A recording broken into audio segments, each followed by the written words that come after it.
Welcome to new TV Telugu.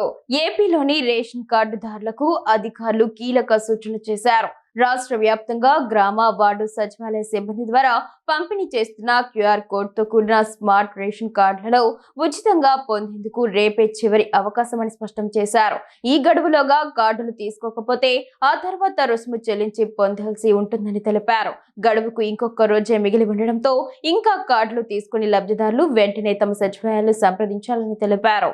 పశ్చిమ గోదావరి జిల్లా అధికారులు దీనిపై ప్రత్యేకంగా దృష్టి సారించారు. గడువు ముగిసిన తర్వాత కార్డు పొందాలంటే ₹200 చెల్లించాల్సి వస్తుందని వారు హెచ్చరించారు. జిల్లాలో మొత్తం 6,14,000 రేషన్ కార్డులు ఉండగా ఇప్పటికే 95.5% అంటే 5,87,000 కార్డులను లబ్ధిదారులకు అందజేశారు.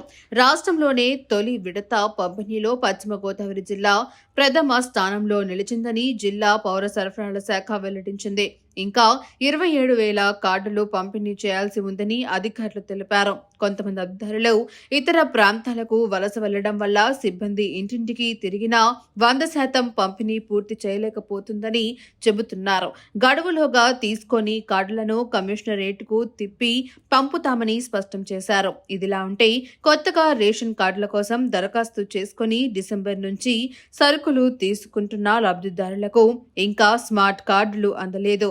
ఉచిత పంపిణీ గడువు రేపటితో ముగినుండటంతో తమ పరిస్థితి ఏంటని వారు ఆందోళన వ్యక్తం చేస్తున్నారు.